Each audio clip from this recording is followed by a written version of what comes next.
That's always the claim. Who's going to clean up after it? And it's like, well, if we can fix that. Isn't that the way it always works? Is people, 100%. when they get a dog, no one ever says who's scooping the poop. No. They're like, oh, you have to get this leash and this food, and then no one ever says, hey, all this stuff's going to come out the other side. And who's going to wash it? Who's going to walk it?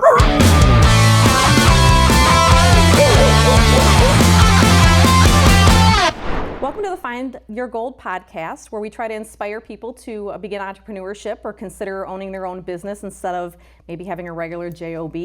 My name is Kandra, and I am the Director of Business Development here at Scoop Soldiers. I've owned plenty of businesses, multiple over the last 25 years. And in today's world, I get to inspire people to consider franchise ownership through Scoop Soldiers and even maybe an independent in the industry. Today I am here with Ryan. And I'll let Ryan introduce himself. He's owned also multiple businesses and has been in, I don't even know, how long have you been an entrepreneur? Birth, I think. Yeah. Yeah, well, I'll scroll you back here. So introduce yourself, tell us kind of who you are, where you've been, and then we'll dig into some meaty questions. My name is Ryan Wesner. I've been an entrepreneur officially since high school, I think is about where I started with lawn maintenance. Currently, I work with, I'm the managing principal for Quadra Commercial. We're a commercial real estate firm. We focus heavily on franchisors and where they need to go with their site selection and properties and basically evaluating their business locations. But I have a decent history with multiple businesses. I've owned multiple units in a franchise association and have had many other businesses other than that. It seems to be a sickness. You just keep going. Yeah, it is. It is like a sickness. Yeah. You can't stop it. Yeah, like there's that itch, yeah. Right? Every coffee shop I walk into, I'm like, man, if I own this coffee shop. Like, you're constantly seeing opportunity. You can't get away from it. So do you sleep at night?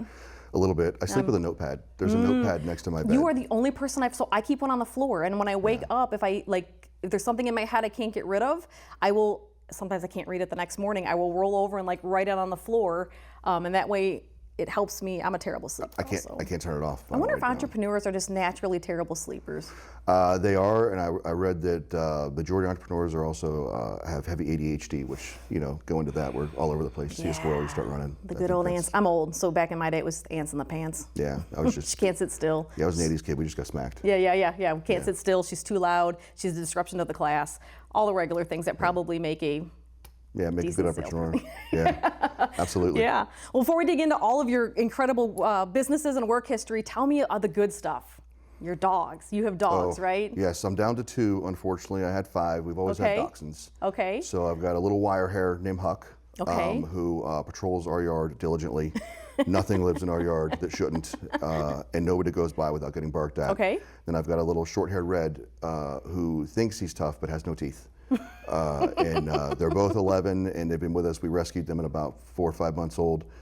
They were, breeders had them, and they didn't sell, I guess, so they were casting them off, and we were happy to scoop them up, and they've been with us ever since. Yeah, that should probably be a separate podcast someday. Is breeder reject? They call it breeder reject, right? So we can get into the ugly world of of that kind of stuff. But so I've always heard dachshunds are like chips, potato chips. Yes. You can't have just one. No. So if you're at 2, is 2 a comfortable amount for you guys, or are you getting itchy? I'm itchy. I would rather have more. Yeah, I've tried to bring them home multiple times. I'm not the one that's stopping this growth.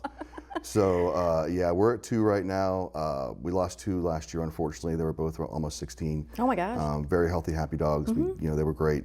They're all kind of tweenies, between 12 and 16 pounds. My first one was a 24-pound standard, who was one of my favorites. He was a big boy. But I'm ready for another. I just don't think I convinced the rest of the house that we need 2 or 3 or 4 more. Do you need me to come vote? Yes. I'll vote. That would be extremely But then can you helpful. fly into Missouri and vote for me? I'll just bring one with me, drop it off, and leave.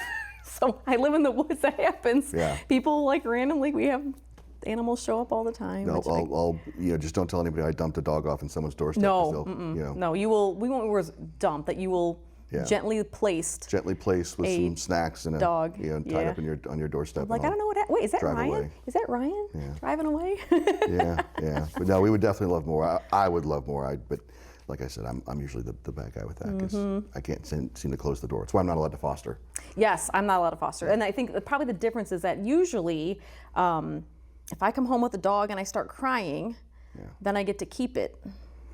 But I don't know if that works with you. No. So I actually found a dachshund mixed puppy that was the sweetest little thing, and I tried to bring it home with my son, who at the time was about 4. It didn't go over well. Yeah, there was not a warm welcome I was expecting.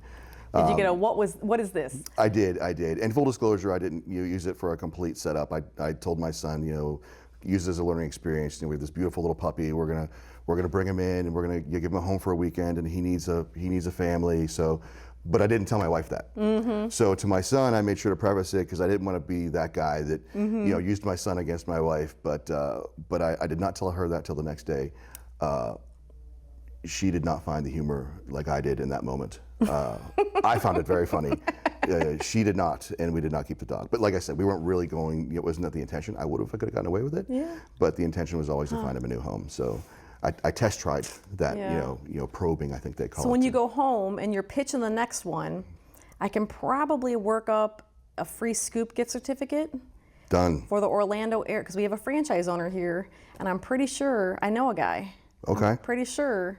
That would be helpful. Okay, so you just drop me a text like, I'm on my way with a dog. I'm like, got it. That's always the claim. Who's going to clean up after it? And it's like, well, if we can fix that. Isn't that the claim for like almost all dogs? Like, Yes. and you've owned, let's kind of move into like some of your businesses, and we'll kind of jump to the pet one, and then we'll kind of work our way back if we want. But isn't that the way it always works? Is people, 100%. when they get a dog, and they probably have been into your stores, or were in your stores, no one ever says who's scooping the poop. No. They're like, oh, you have to get this leash and this food, and then no one ever says, hey, all this stuff's gonna come out the other side. And who's gonna wash it? Who's gonna walk it? Those are the two questions. Yes, who's gonna wash it? Who's gonna wash? That's a good example. Okay, so now let's roll back. So do you wanna? Let's start with. So how did you get into the pet industry? Let's start there.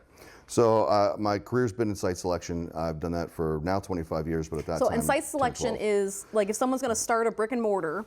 I would help them evaluate the locations, why they should be where they're at, negotiate that transaction, and then usher them into the lease where there'd be an executed transaction. So basically, I'm a buyer's rep for businesses when they're looking for space. So like I'm gonna start a bakery or a fish store, and I come to you. I'm like, hey, I'm gonna do a fish store here in Orlando, and you're like, perfect. Here's what we need to look for. Then you find some properties that would fit that. Exactly. And then work with the business owner or the franchise owner or the franchisor even to make sure that that site fits the demographics that business and or franchise is looking for. And then you even go as far as like negotiating the lease and all of the things. So like almost like soup to nuts, like all the way through. It's white glove service. We take them from, and this is why we work with a lot of franchisors. We learn the model, get into the model, so we understand it. That way we can translate that into the real estate and usher the process a lot quicker to a successful transaction in a good location. Okay.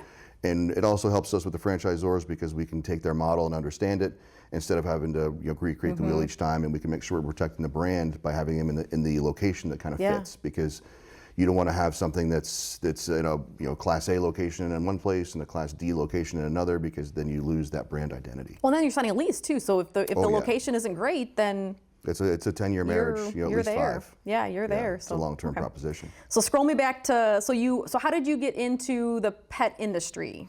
So being a dog guy, at that point I had 4 dachshunds at that point. The area I lived in is in Orlando called Lake Nona. It's a nice area. And we were looking around, and I was driving 45 minutes to pick up dog food, and couldn't find any place to go and getting our dog washed. It was quite a hike, and we saw the demographics moving in the market, things were moving up. And the market was in a bad position. This was 2011, 2012. Okay. And I just took my own advice and went ahead and reached out to a couple of franchisors and found one I liked and popped the door open. Took your own advice. I did. I did. I don't do it often. Like I was gonna think, I was trying to think of, have I ever taken my own advice? Yeah. Oh, I'm real good at giving it. Yes, it's the easier part of it. It is the easier part of it. Yeah. Okay. So then the company or the business that you got into was Wolfgang Bakery. Wolfgang Bakeries. And so tell me, like, what's like they're more than just a bakery, right? Like they started as a bakery, right? But they kind of grew, didn't they? They started with high-end treats and things like that, and customized treats. And obviously food came with that, and then things shifted in the pet food world, and services became paramount. And I think now it's shifted to that extremely, especially with Chewy and some different changes in the marketplace. That's brought down some of the margins that were originally in pet food, and people have become more sophisticated in their choices too, which is helpful. It's a good thing. It is. So so they have shifted to a model that has both.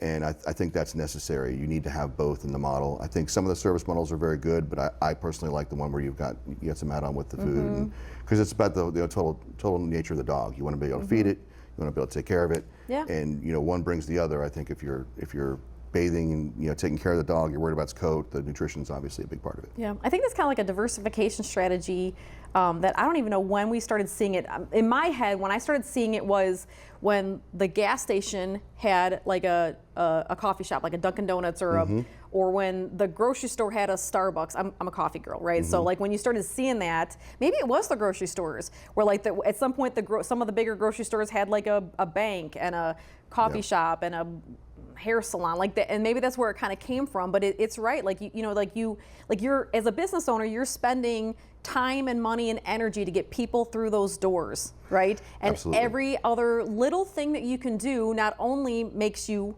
extra revenue and money, you're actually providing them a service that they might not.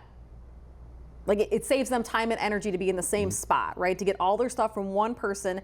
From the business owner standpoint, like they know you, because the Wolfgang stores and a lot of pet boutiques and stores are, they're not mom and pops, but they're kind of mom and pops. Like they know the people there, and like the coffee shop, we know the barista, and so they want to spend their money with you because they trust you. So the more you can offer them, the better it is for both sides. I think there's two things to look at. One is you're providing assistance with what we call an ADL.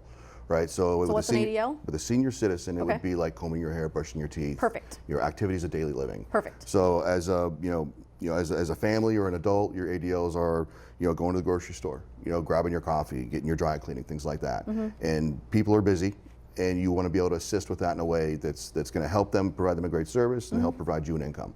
And I think this is a way to do that. I think this is a way that you can provide that service, you can help, and you can do it while earning for yourself and start a business. To your point on the local, every business has to have an anchor. If you're a small business, you need to have that person that understands, that knows people, that knows your market, that knows the people in your market, because that's why they're going to do business with a small business. They're craving that identity, that they're going to work with someone that they know and like. And a lot of folks, and I think this has become more apparent in recent times, they want to keep those dollars local. Right. I think COVID changed that a lot. I think a lot of people saw how things moved, and I think the result is there's a much more focus on neighborhood back to where it was 30 years ago, and I think it's a fantastic thing, because that's why you're seeing this resurgence of the services and new businesses that are in the grocery anchored centers and things like that, because people aren't driving 25 miles anymore to do things. They want to do it within 5. Be convenient. Yeah, they want to get in and out and do. And I think too, and I had talked to the founder of Scoop Soldiers is EJ McCoy, and he and I were talking about like franchising can. He didn't say that, it can be the F word, right? Like people that go, franchise, that's terrible, right?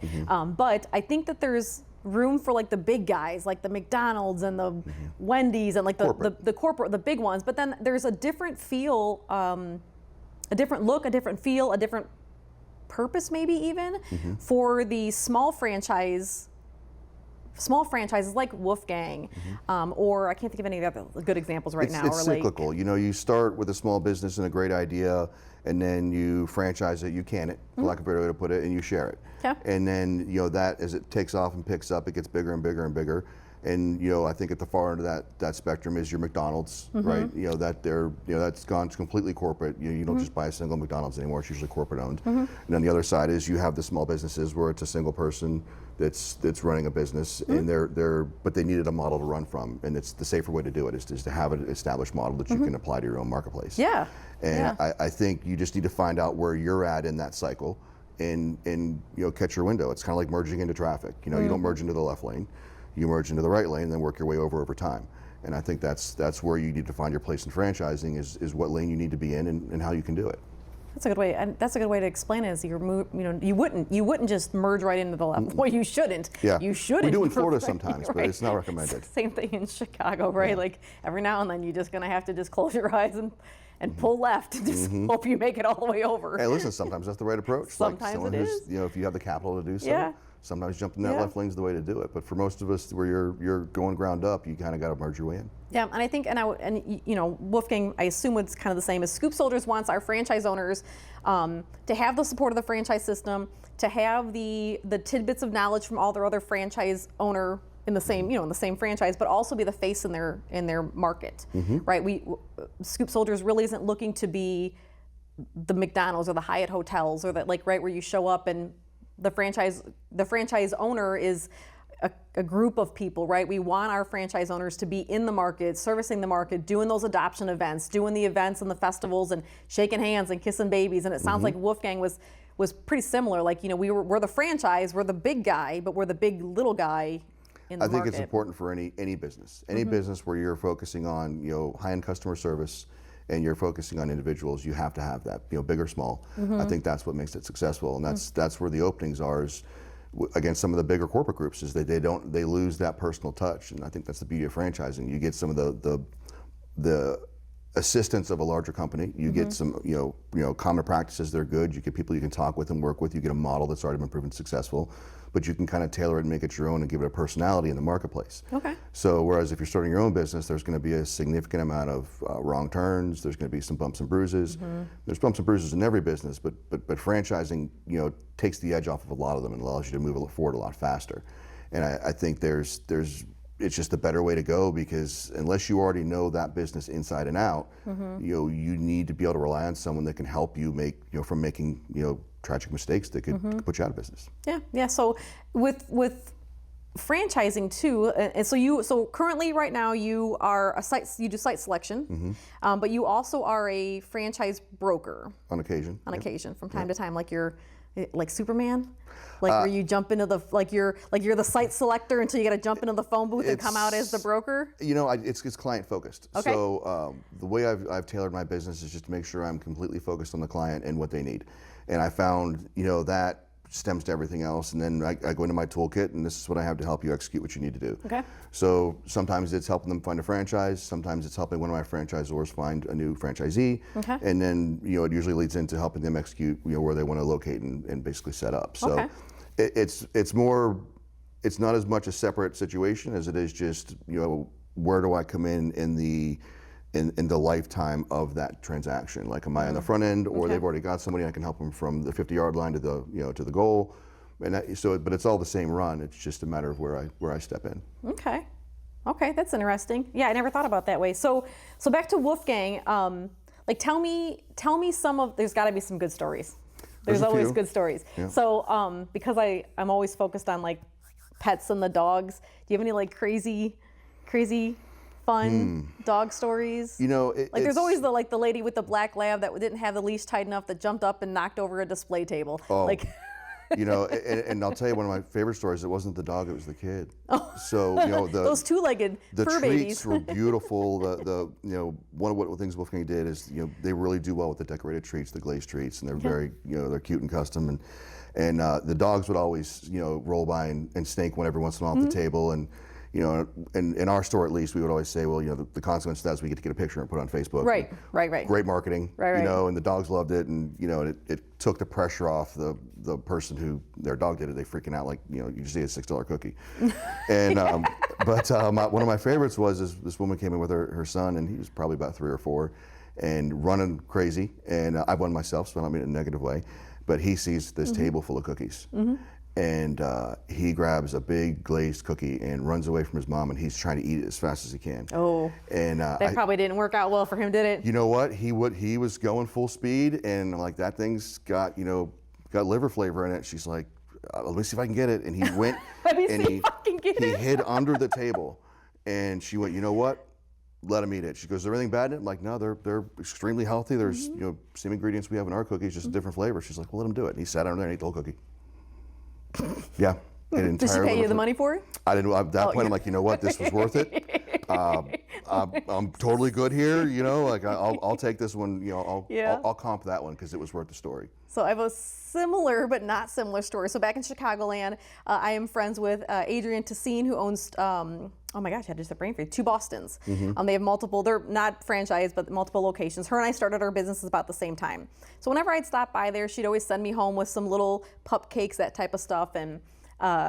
They got to be refrigerated, so I'd stick them in the refrigerator. And I don't know if I didn't tell my husband or not, but I had some in there for Willy Wonka, and I don't know if I just didn't notice they weren't there. At some point, he's like, hey, I got to tell you something. I'm like, what? He's like, I ate that cupcake, because I'm a thick lady. You can't put a cupcake on the table and expect it not to go away. Never take the last cupcake from me, ever. Yeah. It's not safe for you. It's fighting words. So if I after a day or two, he was like, oh, I'm gonna have to tell her that she's gonna want that She's gonna own cupcake. up. And I'm like, was it good? It was terrible. He's like, where'd you get that from? I'm like, because it was a dog treat. Like, stop. It's karma, instant karma right and there. they don't taste and I've eaten them. Like you're right, they're human grade ingredients. I've had them before, and it's just like a dry.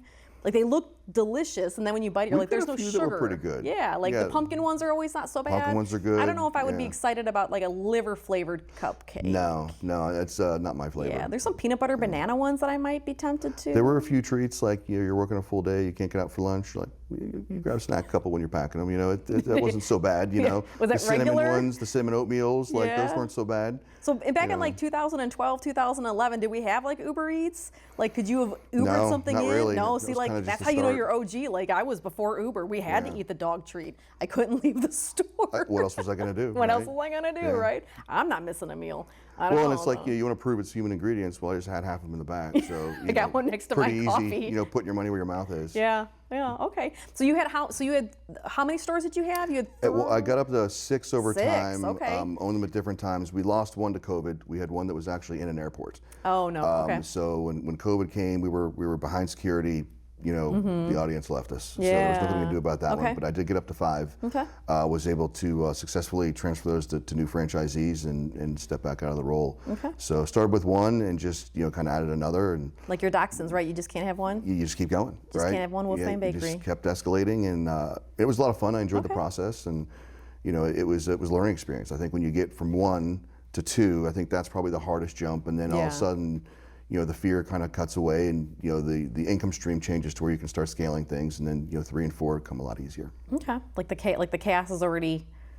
Once you figure it Crazy, it out, doesn't matter. the first one cuts the initial. The second, you start learning lessons about scale. And what the unfortunate thing is, you're probably not big enough at that point to have services that cast over the whole net. So you have to really stretch a little bit. Once you get to 3, you can start doing things that separate between the 3 stores. You get economies of scale, and then it gets a lot easier. Probably start looking like assistant managers, and like someone overseeing all the Purchasing power, things like Yeah. that. I mean, it all changes Yeah. at that point. Your marketing Yeah. power, like when you're a single store and you're paying for that ad that costs you $700 a month, and it really hurts. But when you're splitting it across 3, it's not so bad, right? so bad. And you're still covering the same area with a lot of that stuff. And that's the downside of marketing in a large area with a small business is you may be hitting a lot of area that's not maybe your target market. And once you start to span out, it becomes a lot density. easier. Exactly. So scoop soldiers are in the pet waste removal industry in general, and this is my thought, and I don't know that it's really anybody else's, but in conversations I've had, I feel like I interpreted them as when you get to about the 3rd truck, right? Your 3rd route is when it's not over, like we're not there yet. Probably similar to a 3rd store, but you can be never like, over. okay, Yeah. like we can, like it's the hurt, like it's a different kind of chaos, right? So like in pet waste removal, when you've got, you and one person, one tech in the field, and that person calls in sick, you just lost half your workforce. Probably the same thing in stores, Absolutely. right? Like if you've got 2 stores and 2 people calling sick, well, it's a little harder to shuffle. When you've got 3 stores, like your bench is deeper, and you can percentages. Yeah, like so it gets. So that's interesting to me that you said about the 3rd stores where it got a little you can catch your breath a little bit. And my interpretation is with the pet waste removal industry, it's fairly. Like that 3rd truck is where you're like, all right, okay. Well, I'm sure you're getting a better deal on your trucks. You're getting a better deal on your marketing. You have more purchasing Your power. density and scooping Yeah, and you can all that you can stuff. slide people around as far as staff. I mean, everything just starts to get a little bit easier, and you're not doing everything. So were you doing, so at some point, as you were selling off some of your franchise locations, you went into doing some site selection for the franchisor. Yes. Were you doing site selection before you owned your franchises? So yeah, that was my chosen profession out of college. So I was doing that for 12 years before I even got into franchising, and the 2 just kind of merged. So Wolfgang, especially in its early days, was a bootstrap kind of situation. The founder was very entrepreneurial and inclusive with the people that worked there, and they needed help. I had expertise, and kind of just grew over time, and doing a couple here, a couple there, turned into handling the majority. Okay. And so from there, so that's kind of fun. Like you did site selection for a long time. You found that's the entrepreneur, right? You saw a problem or an issue that you thought, hey, I can fix this, right? Like bought a store. And I say all the time, like, things get out of control with me. It sounds like things get out of control with you. course. One store went to 6 stores, went to 5 stores, went to site selection for the franchisor. And then my understanding, and you can correct me if I'm wrong, that Wolfgang Bakery was acquired into a larger franchise system, which happens. Like little franchises grow up to be Yep, medium-sized private equity, franchises. it's part of the deal. Yeah, I mean, I don't think people always, like Yum Brands. You know, like Yum Brands owns, what is it, Kentucky Fried Chicken, Taco. I mean, there's multiple, like, you know, or Neighborly.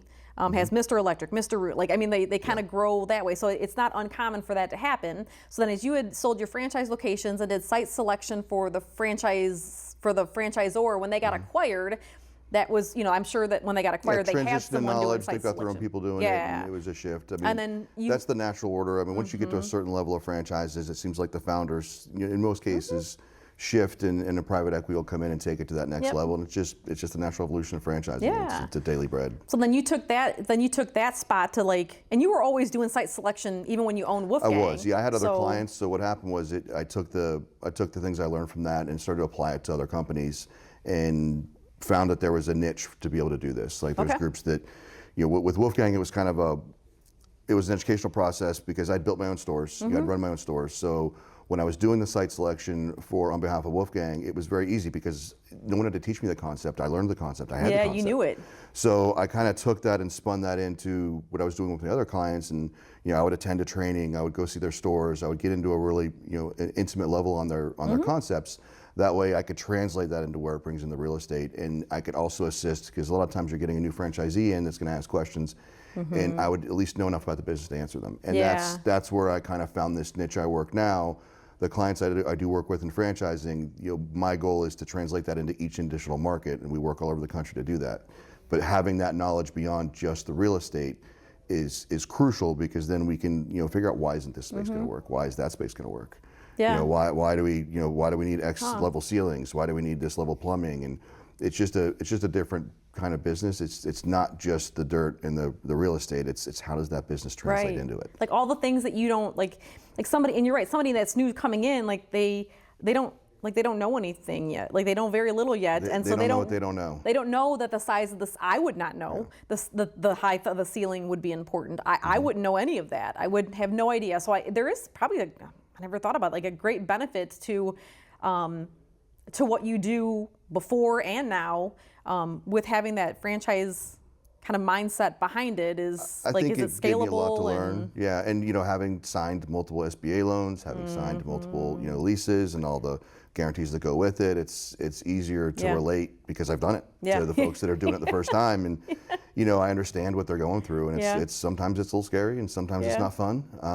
You know, I've often referred to myself as the dentist, right? Like, there's going to be times that this is not going to be fun. There's going to be times it's a little painful, but you're going to be happy with the result in the end. Okay. You know, and it's you know, and it's not like a residential transaction. It's not a fast thing. It's like, not. You're a 6-month. And it's easy. a long lease. Yeah, it's a long lease. It's a 5 to 10 year obligation. It's a 40-page document to be negotiated. Like, there's a lot to it, and it can make or break you, especially in the back end. It's not always the front end. I mean, the front end is obviously important, but you know, the renewals and things like that. You know, you want to make sure you have that stuff squared away, because if you're going to invest all your time and your money and your blood, sweat, and tears into something, you don't want to come to your renewal and then not be able to renew, or not have good financial terms. And there's just all these things that no one thinks about on the front end. Yeah. Once you're in, and you're in for, if it's a 5-year lease, you're in for 4 years. It's time to negotiate your lease. Well, one, you know, like, you have to be able to negotiate that too. If you know, you'd hate to, if you move, and I don't know that much about retail, not nearly as much as you do, but I would imagine if you have your store here and it does okay, and you think, well, I'm going to move it to the other side of town because it's a better side of town, that may be the right decision, but you may also be losing, you know, some of the customers that you had here that may not transition all the way over to the. Or if you're adding a second, you got to look at where it's going to be, you know, close to it, so you don't cannibalize your existing clientele, and then have 2 medium stores instead of 1 great one. I mean, there's all these, you know, strategic things to play, and then there's competition. Okay. You know, are you working to wedge out your competition or circle your competition? I mean, there's all these things that come into play that that are heavy strategy that you just need to be thinking about. Yeah. Once you go put them on the table, they make perfect sense. Yeah, It's obvious. but you got to It's know to just put them on the table. That's it. Like what's the saying? Like, you know what you know, you know what you know, you know what you don't know. Wait, you know what you know what you don't know, but you don't know what you don't know. Yes. Like you need a building, you need a lease, you need to be over here, but you don't know that corner is better than this corner. You don't even know to ask that. Well, so that's it's where just digging into it on a daily basis. Like it's where I spend my time. Like anyone who spends any amount of time in one thing is going to be better than someone that does it once every 10 years. Yeah, I agree, 100%. And that's just what it comes down to. So you and I have both been. So I've been an independent. Like you owned a store, and I've been in franchising, and so we both are in sales. We both are in franchise sales. So I do franchise sales exclusively for Scoop Soldiers. But you work with candidates similar-ish to me, right? So usually at Scoop Soldiers, we do a lot of stuff organically, and we get candidates in. I walk them through a discovery process, make sure Scoop Soldiers is right for them, that they're right for us, location's great, like all of the things. You work with candidates a little bit differently. So somebody will come to you and say, listen, Ryan, I'd like to own a business, preferably a franchise. I love dogs, I love being outside, or I love dogs, I want a brick and mortar, or I love tacos, like whatever their thing is. We all so love can tacos. Who doesn't love tacos? I could live on tacos and donuts, probably cupcakes, probably cupcakes. maybe a milkshake. So tell me how it starts for you. Like how does somebody that wants to start a business, how do they find a broker? Like how do they find a broker? How do they make sure that the broker that they're aligning with, so if you're gonna work with a broker to help you find the business that's right for you, what kind of connection do you have to have with that broker? I assume there's good brokers and bad brokers, and good dentists and bad dentists, and like give me a little insight on how they find you and how they make sure that you're the right one for them. I'm very lucky in the sense that most of my business is referral. Perfect. There are a lot of groups out there that are all over LinkedIn. I'm sure we've all gotten 17 of those requests. You see a lot of that. But me personally, I've been very lucky with referral business. Good. and just people that trust you in the marketplace. Okay. And they'll refer someone in, and you start having a conversation. Everyone wants to talk about owning a business. I mean, it's always a very common conversation. Yeah. So you'd be surprised by the time I'm on a plane with somebody, and by the time we're done, they're asking me about brand names, and that just happened last week. Yeah. We're talking about what's open next and where and how, and Yeah. So I think for me, I've been very lucky. It's been organic. Okay. There are a lot of folks that have come in. I do know a lot of folks that do a lot of marketing. They've got websites. They do webinars. When you say folks, you mean other brokers? Other brokers. Yep. Yeah. And drive a lot of business that way. And I've just because I do a lot of different things, and I carry the transactions from a longer place. I don't do quite as many. But that's just the nature of the beast. And the other brokers are probably great brokers too. But it's just a different. Like I always feel like every business has a customer for them. Yep. Every employee has a business they can work at. That employee might not be a good fit here. That candidate might not be a good fit there. Like it's kind of all the same thing. So would you consider interviewing a candidate similar to interviewing an employee?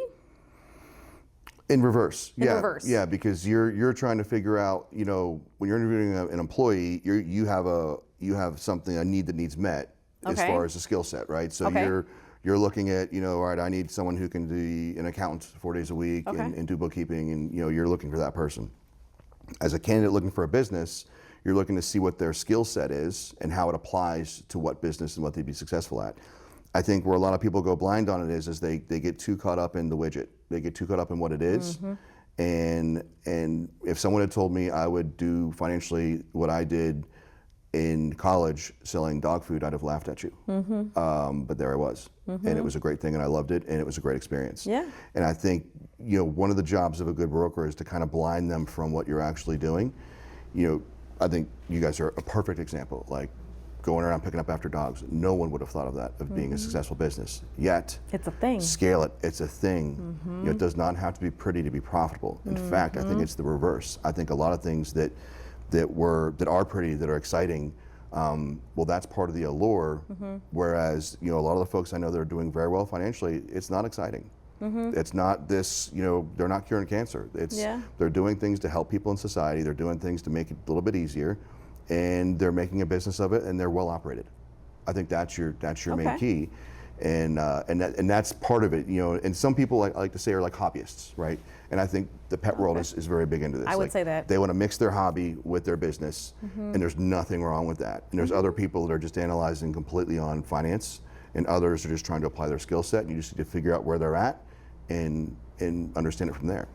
So do you prefer to work with a candidate that maybe, because now that you say that, I kind of, like so when people come to me and I'm talking to them about Scoop Soldiers, they found us, right? So whether it's through a broker or through a podcast like this or wherever they found us, right? Their neighbor used a scooper and they did some Googling.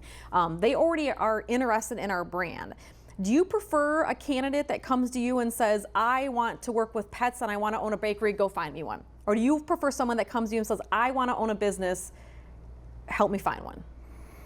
Or maybe it's both. I think it's both. I think you just want to work with someone who's open-minded. I think that's what it is. You don't want to have too many preconceived notions. Okay. Because I think it closes people off to good businesses. Okay. I think trends are what they are. Trends are trends. Trends are trends, and sometimes if you're on the back end of a trend, it's not a good thing. And sometimes if you're on the front end of a trend, it takes some education, right? Yeah. So I think it's just a matter of having a conversation. And it's also like knowing what their goals are. Like, are you, you know, are you an empire builder? Are you looking to just maintain and ride this thing for the next 10 years? Are you looking to sell it when you're done? Is this something you're going to scale and sell? So I think there's a lot more to it. And on the front end, you need to again look at the end and work your way backwards. And some things are scalable, some aren't. I think you guys are completely scalable. I think you guys are designed for scale. Yeah.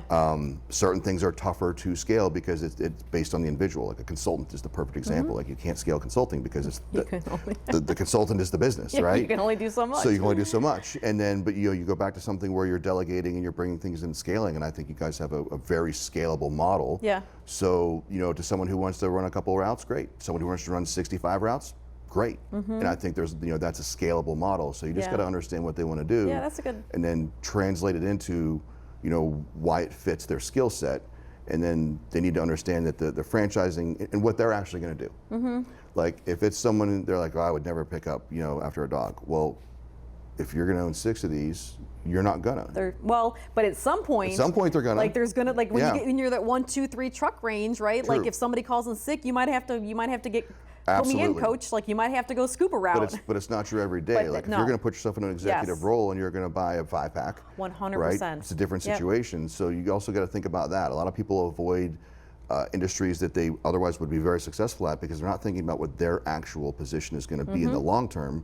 They're thinking about what the end user and what the person who's actually providing the service is going to be.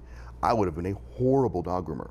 Terrible. I can't cut a straight line. My artistic skill is minimal at best. Yeah. But I had a lot of great people to do it. Yeah.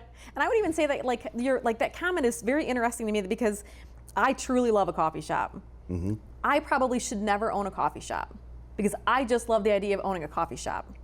Right? But the business part of me says, I walk in, I'm like, how many cups of coffee do they have to sell, like to meet the mortgage here, Absolutely. like that type of stuff. So maybe I shouldn't say I should never own one, but if I ever open a coffee shop, it'd be because I just genuinely like coffee, and that's not always the reason to start. Like if you love coffee and you see that you can scale it up and you don't mind early hours and all of that stuff maybe, but just because you love it doesn't mean you should own it. Goes back to goals. If your goal is to just do something that's fun and you want to earn a certain level of income, maybe a coffee shop's a good idea. If you're looking to grow a more significant financial position, you can't get too emotionally invested on the front, the bottom line, work, not the bottom line of the money. Because you'll never get out of it.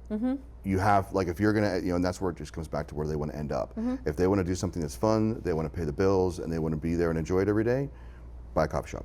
If they want to scale it and they don't see the way to scale it, and they want to get to a certain empire builder, or it's a common term we use, that they want to build a large business, that's not, it's not going to be the fit because it might be the fit. You just want to make sure that you're looking at other things because it's a business versus a hobby, and that's where I go back to the hobbyist. Right. It's what is your agenda? Because there's so many things out there right now that are just not exciting. That people make a significant amount of money, and services really, I think, are where blue collar is the new white collar. Yeah, I said too, like, I've been in the pet waste removal industry for 25 years or whatever it is, and so I'll pick it. It's like picking up money. Yeah. I'll scoop dog poop. I'll picking up money all day long. It smells like money to me. Yeah. No one else probably ever says that, but I'm like, it's that full dumpster like think about all the money that's in that dumpster, like that type of stuff. But so then with a candidate, do you prefer so let me rephrase that. So when I work with some people, sometimes people will be interested in scoop soldiers or random people that I talk to at the airport too. People will see I have a sticker on my laptop that says asking about franchising. So I'll have random conversations with people, and you can almost see it in their eyes if they're the person that just really wants to do it or the person that's actually going to do it. So in my line of work, I don't know the exact number. I talk to a lot of people that probably my conversations talk them out of owning a scoop soldiers. You've done them a favor. Right. I don't think it's a bad thing. That's kind of why I'm chuckling. No, listen, there's this is not always easy. No. It's in fact, it's not going to be easy. I mean, that should be part of the allure that it's not easy, right? Not everybody's cut out to be own a business. Not everybody's cut out to be an employee. I'm a horrible employee. Well, right? I am too, but don't tell your don't tell anyone. So you just got to figure out. Everyone thinks they want to own a business until it comes time to make payroll on a Visa card because one of your suppliers didn't pay or something like that. Like there's just certain things that separate it, and that also comes into the risk level too. Like if you're going to go big and you need to make sure you're properly capitalized. And you can grow yourself right out of business. You absolutely. I mean, like everyone talks about EBITDA, but let's talk about cash flow. Like these are things that you need to talk to people about, and if they're not in a mindset to go after that, if they're not in a mindset that if someone calls in sick, they're going to go out there with the scooper, right? If they're like, I would never do that, but you should not be doing this. No, I think that's very true. That people, and owning a business is I've owned businesses and I've had jobs.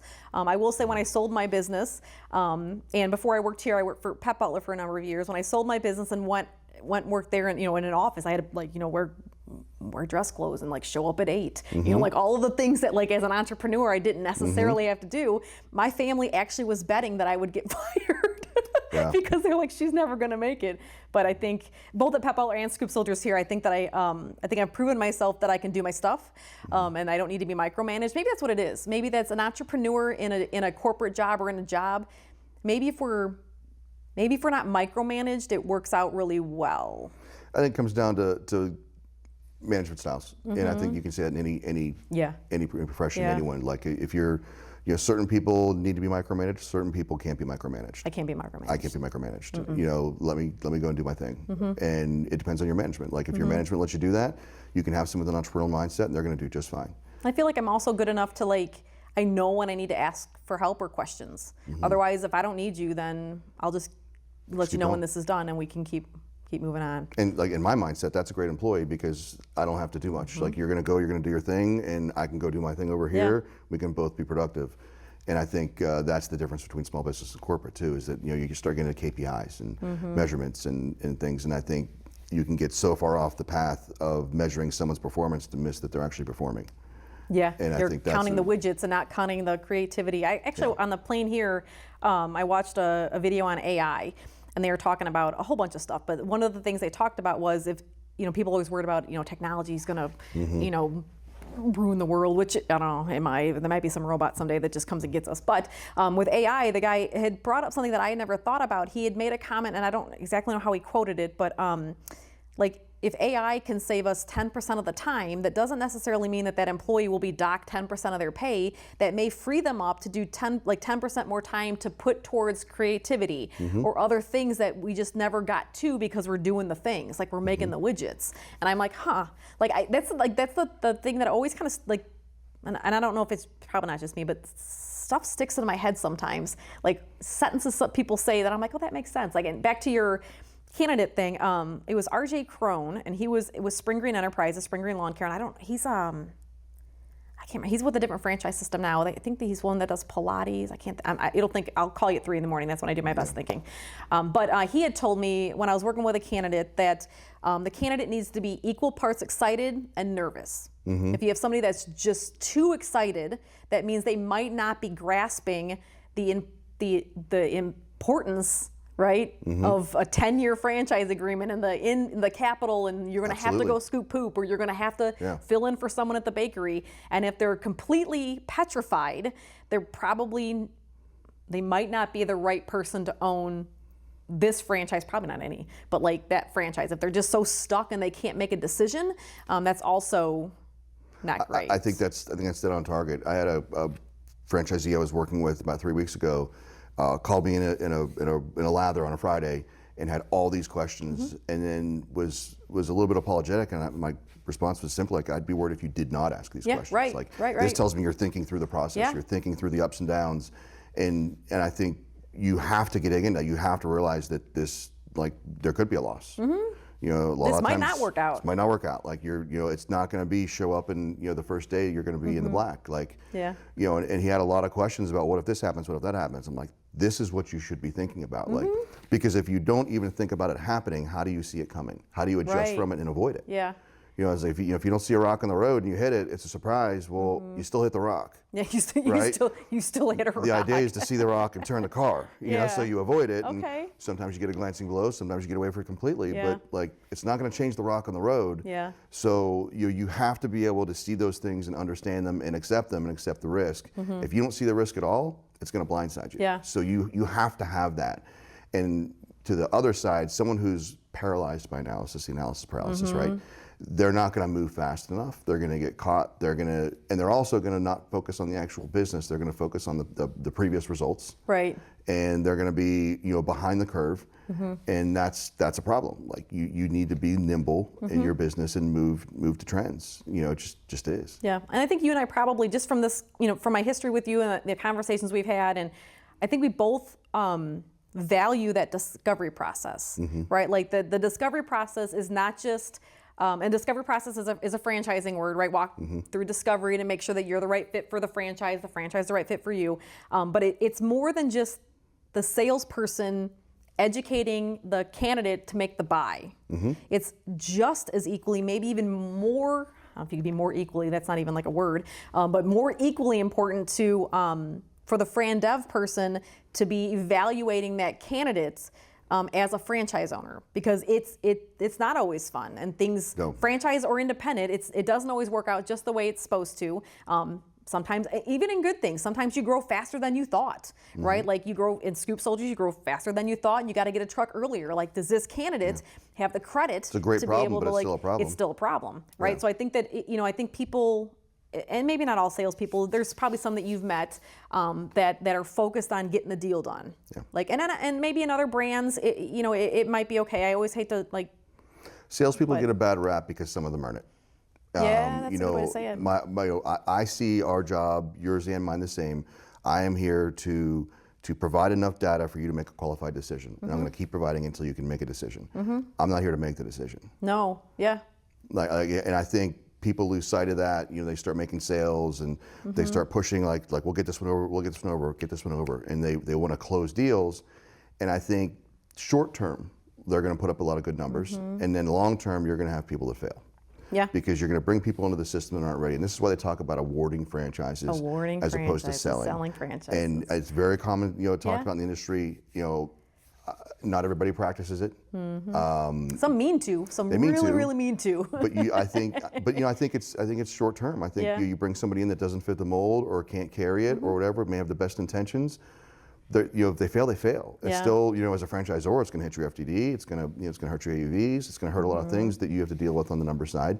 But more importantly, that person could lose their house. Yeah, it's a big deal. It is a big deal. Loses a ton of money. It's a lost opportunity. It's that position in the market is now damaged for the brand. I mean, there's just all these things that come into play. If you put the wrong person in, to make the sale, it's a problem. It's a problem. You can really do a lot of damage to everybody involved. Yeah. And a lot of franchises, every franchise is kind of set up a little bit different. Some have franchise, like Fran Dev, franchise development. Some work organically, some work with brokers. And then most franchises, not all, have a Fran Dev department, and then they have an operations team, right? So the Fran Dev department sells the franchise, there's a transfer meeting, that's on the ops team, right? The store opener, all of the other things. And so in my job, and here at Scoop Soldiers, I kind of get to do both. But the franchise development team, if they sell someone a franchise or award someone a franchise that's not a good fit, nobody feels great about that, or it doesn't work out, nobody feels great about that. But the Fran Dev person is kind of done, right? So they sell the franchise, and even, even I feel like I have always done, put my candidates first and made sure that they're the right fit to the best of my ability.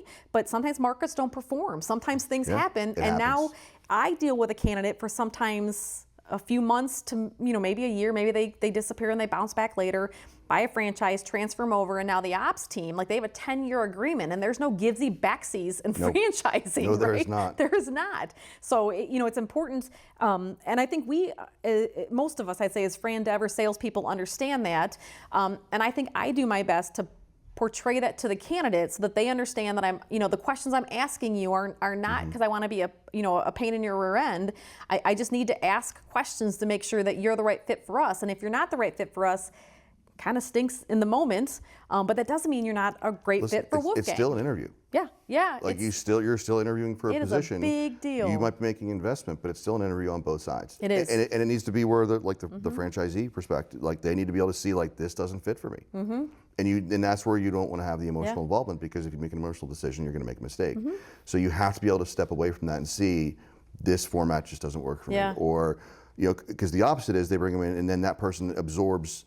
As a franchisor, that person absorbs so much of your time and trouble. You can't focus on the folks you need to focus on. It's the old 80-20 rule, right? So, and then no one wins out of it.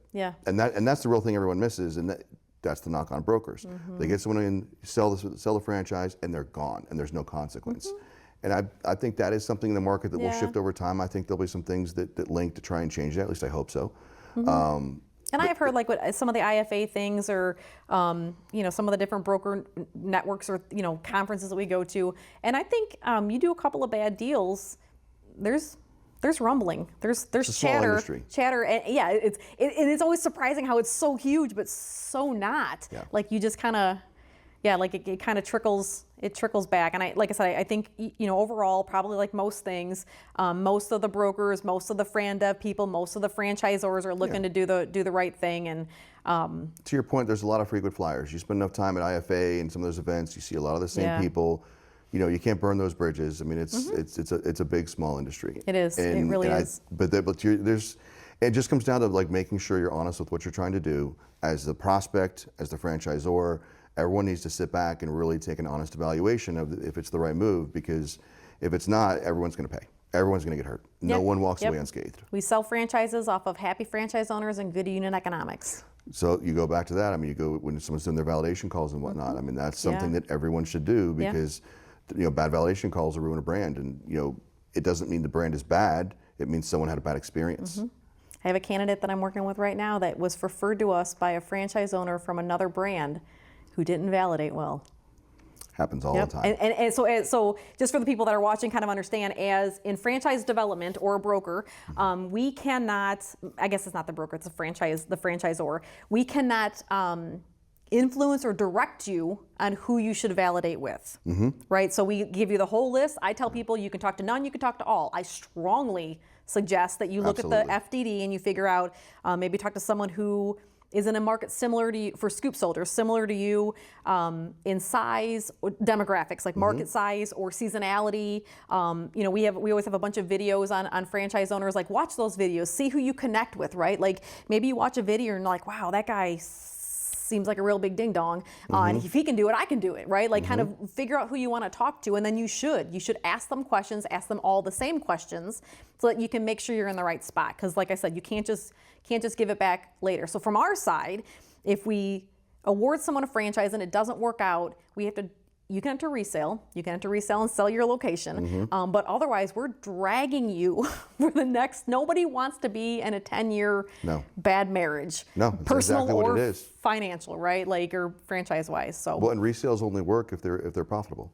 Otherwise, it's a fire sale. Don't get me. And no one wants to be involved with that. Don't get me on the topic of getting good books from a franchise owner. Yeah, it becomes difficult. Sometimes I'm like, well, where? Like, I look at their books, and I know a lot of franchises are moving towards, like requiring franchise owners to use a bookkeeper, right? And submit, P&Ls, just so we can keep an eye on stuff. Because what happens is, my experience, maybe different for others, is they get to the point where they're ready to retire, or they won the lottery, whatever it is, and they come to me like, "Can you sell my franchise?" And I look at their books and I'm like, "Okay, well, yeah, of course. So where's your? I don't see labor." They're like, "Oh, we put that under fuel." Yeah. I'm like, "Okay, where's your Why is there fuel?" a 35-foot speedboat in your breakdown here? I don't understand what that has to do with dogs. Right. You know. Right. I don't know how that fits. Yeah. So like having clean books it goes back to your comment of, what's your end result, right? Like people, and I always use a baker. You meet someone that they love making cupcakes, and they start making cupcakes, and before you know it, their business is big and they're not making cupcakes anymore. They're running a business. Well, that baker even understand what a P&L is, understand what a chart of accounts is. Like you can't put your labor under fuel, like all of that stuff. And you do that, for 10 years, and then you come to me and I'm like, oh, yeah, we're gonna have to undo. Yeah, we're gonna have to undo a lot of that. So bring me back to that. So what, in your eyes, and it might be different depending on which candidate's looking at what franchise, what would you say would make a good franchisee versus someone that should just be an independent, and maybe even someone that should just keep their job? Responsibility, okay. So what level of responsibility do they want? Are they, when it comes down to, whether it be financial, timeline, that call on a Sunday morning, and I think you can work your way out of those things. Yeah.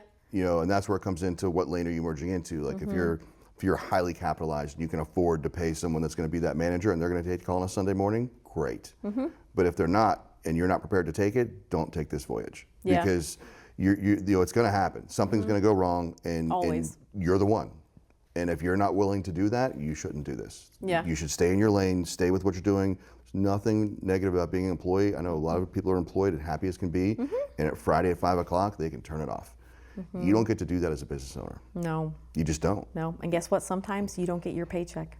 I've been there. It's not fun. I've been there too, where I'm like, well, here's the good news. I can make all the truck payments and pay all the employees. Minus me. Yeah. No, if there's a banking error, guess what? You're showing up with with checks that next morning. Like, these are things you have to be responsible for, and that's why I go to responsibility. If you don't want that level of responsibility, you should not take it on. That is the first and foremost. Yeah. Everything else is just finding the right fit. Okay. But if that responsibility or that willingness to take it on is not there, you shouldn't do it. Okay. So without naming any brands or humans, what kind of crazy crap have you walked into? Because I know it's in there. Because I only work with people that want to be in the pet waste removal industry. You got people calling you, like, I can only, the stories that I could share, you'd be like, what? So what kind of crazy stuff are you walking into? They'll want the landlord to fund the business. I don't have any money, but it's a really good idea. They'll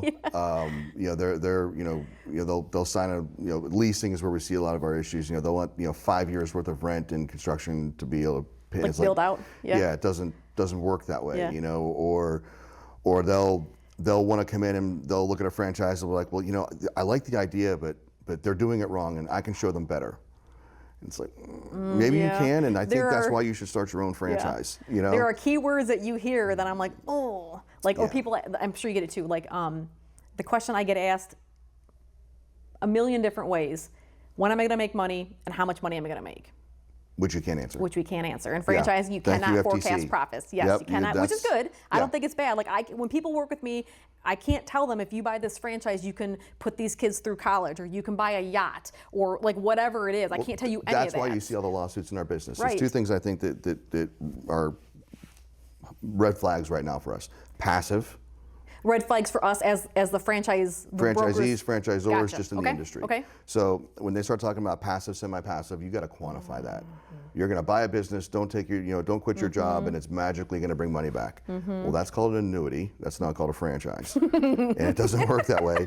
And you're seeing you're going to see more. There's a lot of lawsuits coming with people that bought something they thought was just going to print money, and I think it goes back to the old adage: if it's too good to be true. Yeah. I think that's a really big part of it. And I think that's going to hurt us going forward. I think but then it might also, it's going to hurt, and I don't know how long that it takes for that hurt to get here and how long that hurt takes, but I think it does, things like that shift. Sure. Like, they shift the industry and they shift who it is, but I didn't answer your other question. To your point about the numbers, it's just, you can't promise, an uncertain future.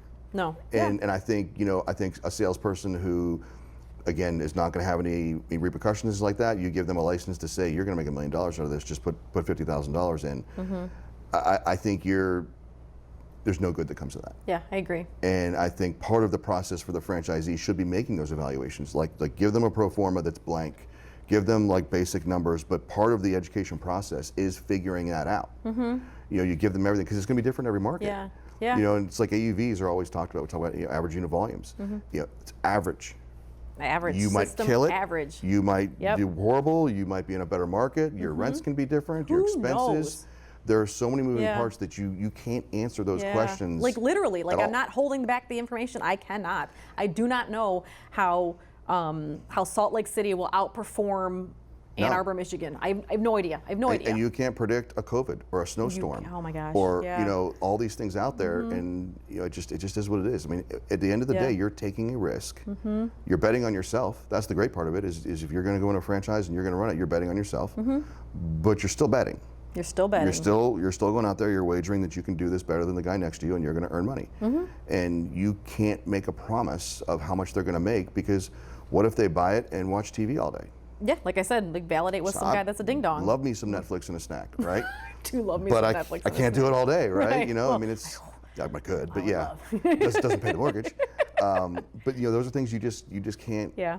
And a lot of people don't understand, because they're used to buying an investment. They're used to going and looking at, you know, going to the stock market, and here's the stock, here's the prospectus, here's the past performance, you know, here's the income. You can take all these numbers, and then you know, the other part of me wants to say, but you still don't know. You still don't know.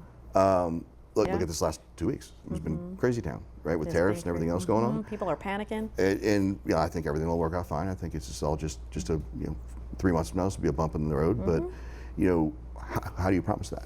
Yeah. No, I always tell people too with the numbers, when like, because you know, people ask, well, how long until I break even, or when will I? My favorite, when will I be able to take a good paycheck? First of all, what's a good paycheck to you?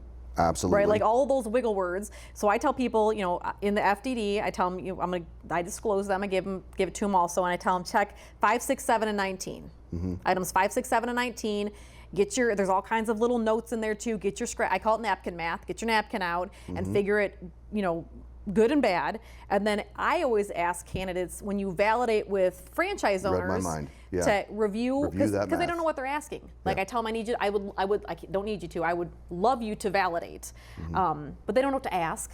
So I'm like, pull out your item 19 and ask them, the franchise owners, those questions. Now, some franchise owners are better at operations than the numbers, so keep that into consideration. But if you pull 5, 6, 7, and 19, and you do your napkin math on good and bad, and then you validate with a couple of franchise owners, and then run some of that math on what they're feeding you, like it still can't promise anything, but you can see it. Now, for someone that is stuck on wanting to know the history and want more valid numbers, to your point, if I have a resale available, I'll point them into the resale direction, because in a resale, we still can't forecast profit, but we can show history, right? Yeah. So if you're looking to open a franchise in a brand new territory, I can only give you system averages.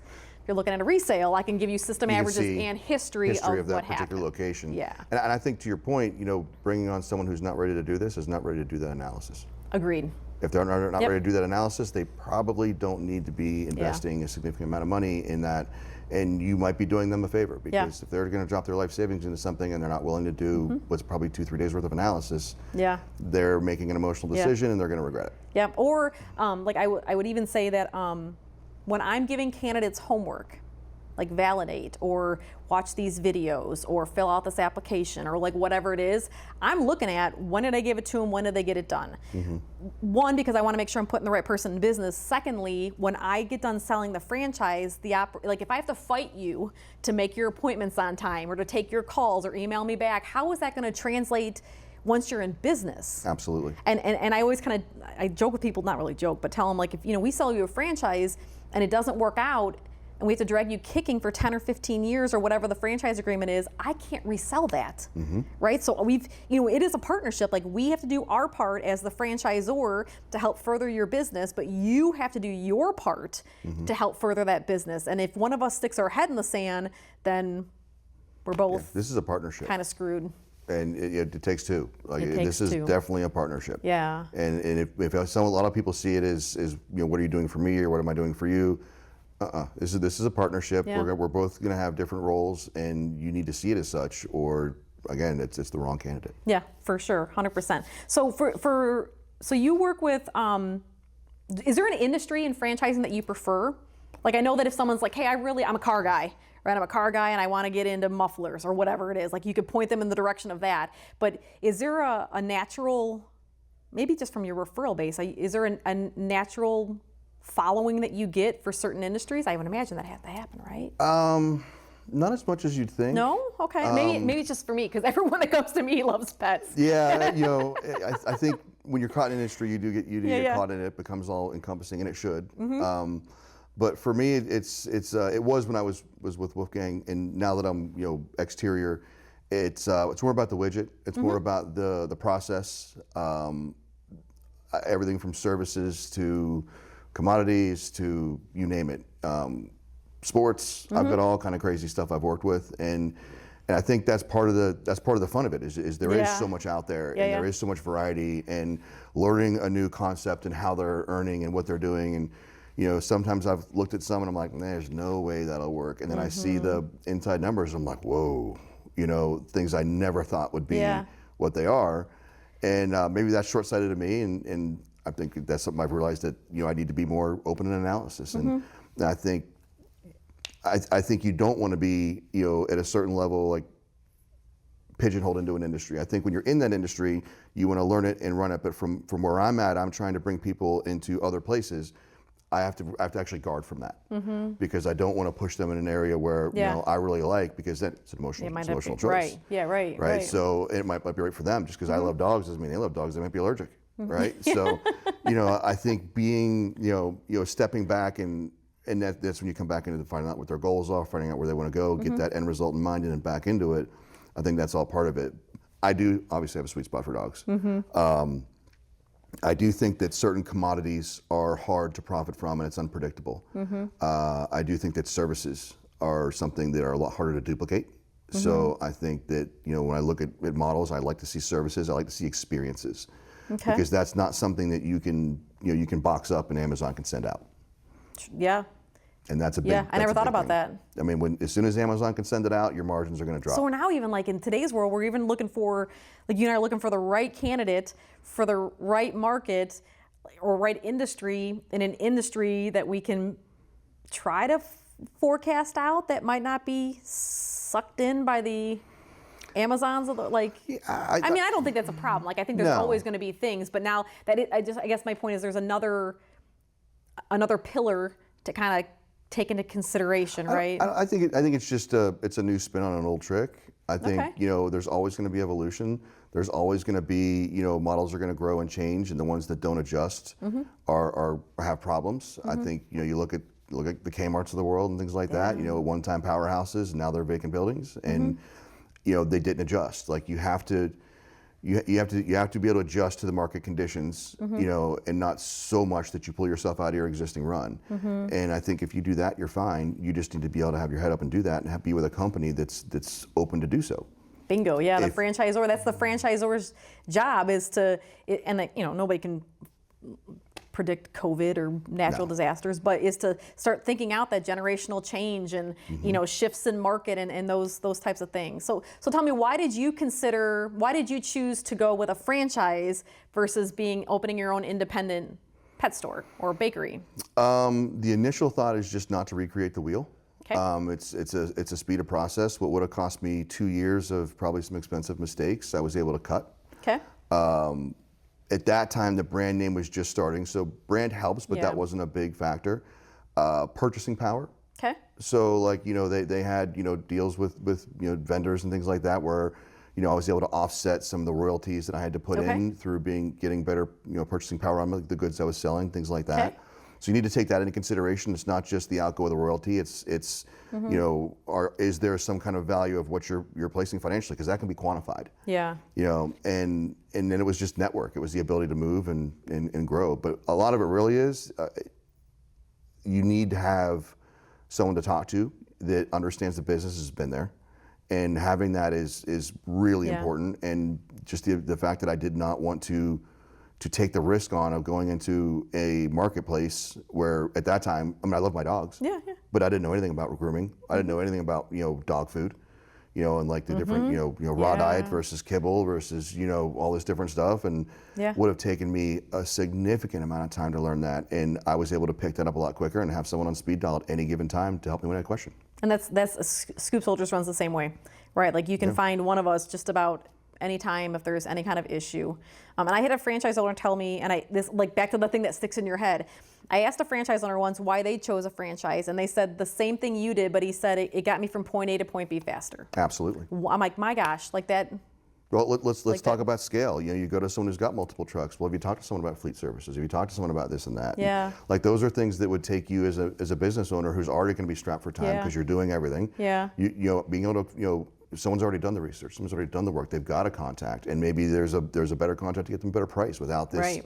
It might not have to be on fire before you're addressing the issue. We don't all need to be, running out and trying to figure things out by ourselves. Yeah. I mean, there's going to be enough you're going to have to figure out. Even with help. Even with help. So trying to figure out, it'd be one thing if you're doing something new that no one's done before. I get that. Right.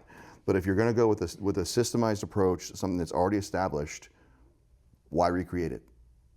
Yeah. Yeah. To me, you're taking on something that's already been, they already roughed the edges out. Yeah, they've already made the mistakes. It's do you want to bake a cake with baking soda and cocoa powder and try and figure out how much butter, or do you want to take the Duncan Hines box and get it up and running and have a good cake and not take your whole day and have a nice cake for the family and still enjoy some TV, right? Yeah.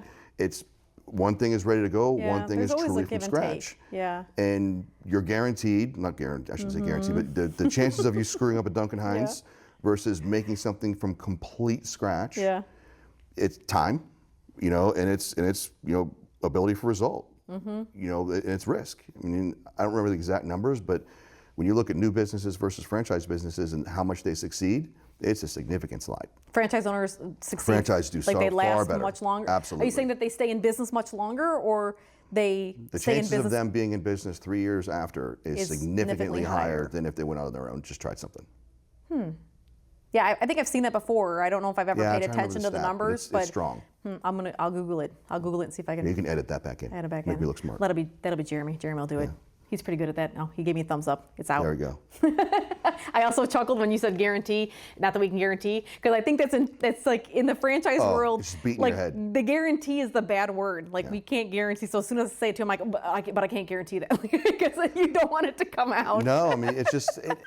It becomes part of your, it does. Your as soon vernacular. as it comes out of your mouth, You're you have to pull it back. Suck it back in. And you don't want to, you don't want that call from a guy who's like, hey, I bet my life on this, and now I'm selling my car. Like that's the morally nightmare. and legally wise, right? Like I don't want to be the afterthought. Morally, I don't want to be I want to go to bed every night knowing that in general, not even at Scoop Soldiers, that I was a good human today, and I did a pretty good job on most of what I was doing. And so if I know, and I'm in sales, right? I am not opposed to saying Ryan's not our guy. He's a great guy. He's not our guy. Now Ryan might actually be our guy, but maybe not. But maybe not. That's okay. See, there's nothing wrong with that. We don't have to. That's okay. Like if it's not a fit, it's not a fit. Yeah. That comes back to not making an emotional fit. decision. Like, listen, you part as friends and you go a different direction. That's actually the better way to go than to go this long, drawn out process of to a negative outcome where then you're not friends. Yeah, right. And now the franchisor has a franchisee that's not a good fit that they're either having to resell or drag kicking and screaming. The franchisee has invested, not even just money, like their, emotional soul into this business. Absolutely. And that didn't work out. And then the salesperson and the ops team and the broker, it's just not, and I'm sure you haven't gotten them all right. I know I haven't gotten them all right. Never gonna make everybody happy. But overall, I think I can legit say that I have never helped a person get into business that I didn't genuinely feel had a real good shot. right? Like, and I guess I'm probably in every candidate, I'm like, like I think that, like I'm 99% sure like this is, this is the thing that's sticking in my head. And that's where, at Scoop Soldiers, like we have an executive team or a leadership team, and all candidates get discussed. And I'm open. I'm like, I think Ryan's great in all of these things, except he might not be. I think he's going to need help in operations or whatever it is. And that's why you join a franchise. And then the team decides, okay, well, this usually after discovery day, right? Like, here are my concerns, here are the founder's concerns, here are Jeremy's concerns, here are everyone's concerns, and then we together say, I think that we got a real good shot with this one. Like I think it's going to fit. Like we should move forward. And then if not, then we got to go back to the due diligence and make sure that the person understands whatever it is the hang up is. So I think franchising is great. I don't know that it's great for everybody. I don't think business ownership is great for everybody, but I think everyone should look. I think it goes back to what you're saying before. I mean, you need to recognize that you're never going to be good at everything. So by joining a franchise, you're going to be able to find those people that are good at things you're not. Amen. Yeah. And you're going to be able to pull from that data. And maybe you execute, what they taught you about a plan, or maybe they bring you someone that can help you execute. Yeah. But you have a collaborative society at a certain level because they're all vested in each other's success. Yeah. So you can call the guy in, Atlanta and be like, how did you do this, and that? Man, I saw your numbers, they're fantastic. And it's not competitive because they're not your competitor. They're not your competitor. Yeah. And they want to see you do well because it helps the brand. Right. So that he's going to like, well, here's what I did, and I went in and I renegotiated this with Ford, and we got more trucks, or we arranged our schedule and did this and that, or we marketed here. You have a team to go back to that really is going to give you actual information. Yeah. Finding that in the business world where you don't have someone that's still, they're still competitors, it's always going to be jaded information. Right. Because at some level they're a competitor. Even if they're in a different market, like you're still not carrying the same banner. And when you're carrying the same banner, you get a different level of openness. I agree, 100% and agree. That's how you can advance your business faster. And when you look at a royalty, that needs to be added into the math. Like, I'm going to pay a couple of points in, but what's it going to cost me to pay for a consultant? What's it going to cost me to pay for this? When you start thinking about all those things, a lot of times it evens out pretty quick. Yeah. And it's a risk factor. Yeah. Like you look at it like insurance. The chances of you failing as outside not being a franchisee versus being a franchisee, very different. And I think as long as now listen, some people get heavy-handed. And that's where the evaluation comes in. Some franchises are better than others. You guys run a great shop. I think that all needs to be taken into consideration. Yeah. And that's why you just don't be like, hey, Ryan, I want to buy a Scoop Soldiers, or I want to buy a Taco John's, or a Hardee's, or whatever it is. Like you gotta and I guess when someone says that to you, you're like, that's great. Let's look at this sandwich shop, but let's also look at several other sandwich shops, and let's maybe throw in an ice cream parlor. Like let's just look at kind of expand their. Well, and you'd be surprised how many times people come in, they want to buy a certain thing or a certain brand until you explain to them exactly what it means, until you break down the numbers. Right. And then they're like, oh, I didn't think about that. Yeah. You're like, that's cool. That's why you called me. That's why you called me. That's why you called me. Everybody wants to own a Taco Bell, right? Good luck. Like they're hard to get. Everyone's doing Chick-fil-A. No one really owns Chick-fil-A. No one ever really owns a partner with them. You have a piece. You're. I would buy it 100% just for the waffle fries. That's why I don't own a Cinnabon, because I don't want to be a diabetic, and there's no way I can have all those cinnamon rolls at my disposal and not eat half my profits. So I hear when people say I worked in a candy factory for 30 years, that they I don't even like the smell of candy anymore. I'm like, that can't be possible. I think you get used to anything after a while. Yeah. I think it's just whatever it is. And that's true, right? Because I scooped dog poop for a very long time, and it's not that I want to go down there pick it up with my hands, but still you become numb to it. What are you going to do? So. Well, which also comes back to if it's your hobby, do you want to make it your business? Yeah. Or do you want to keep it as a hobby? Yeah, you want to own a Scoop Soldiers, but also just do a lot of cupcake baking. Sometimes a hobby is not a business. Maybe I never thought about that way. Maybe the business you get into, you're good at, and that actually funds your hobby. And that's a whole other question of where you want to go, what you want to do, how you want to live. Yeah.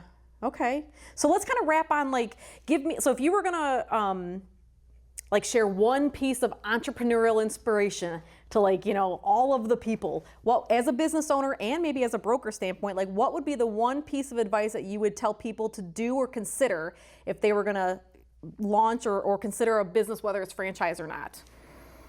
That's probably a deep question to ask. That's like 4 questions in one there. I would say 2 things. Do your homework. Okay. And don't look for perfect. Perfect. That's great. Yep. I don't think I could have said that any better myself. Too many people pass up great options, be it with the business, with the location, with employees. You know, when they're looking for this preconceived notion of what perfect is, and you pass up 6 greats, and you could be 3 miles down the road, and you haven't left the starting block because you're waiting for perfect. Yeah. And sometimes you get lucky and you find it. Other times you don't. You need to figure out where that threshold is and where you're comfortable. And you're never gonna find absolute perfect. Yeah. It's very, very rare. And I think too many people get this preconceived notion of how it's gonna go. And when it shifts, they lose it. They just can't deal with it. Like, this is not what I had in mind. It's not going to be what you envisioned. No. Most times there's going to be some shift, there's gonna and be, how you deal with it is what makes you successful. Yeah, the good, bad, and the ugly of business Absolutely. ownership.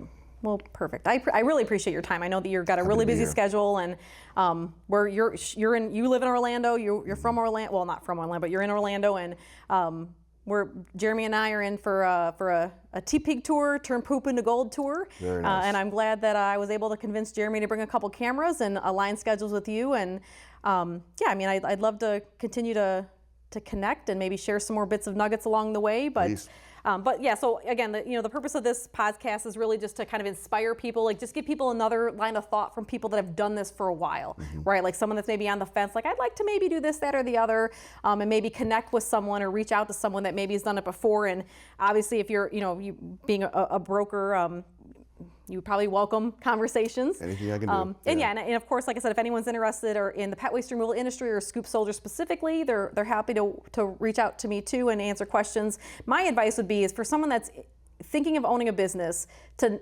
reach out to someone like you and I. I mean, we've been doing this for a long time. I'm sure not all my advice is great, but reaching out to someone that has done it and that's open about like the things that are, it's not all rainbows and puppies, right? Like, No. Reach out to them and yeah, run it. I mean, there's a lot of us too that have been in business for a long time that don't mind sharing an hour and walking someone through something. And it's just good networking down the road also. So And for us, it's just good practice. It's good karma. Good. I had a lot of people that helped me on the way up, and if I can pass that down, right? I'm happy to do it. Like nobody gets here on their own. No. Nobody. I mean, you gotta do your own work, but like you need to have people to talk to. And I've been blessed through my entire career to have people around me that were willing to share and talk. Me too. I think now that I'm 25 years in, I need to pass some of that down, and I'm still looking to the guys ahead of me to teach me more. Yeah, I'm in the exact same spot, right? Like givers get. Yep, Givers absolutely. get, and it's like I always the goal in life is to be a good human. Be a good human, make good choices, and I feel like I do a decent job. My dogs still like me. My dog's, well, I don't have a dog anymore, but I'm gonna get one. It could be that I have the food.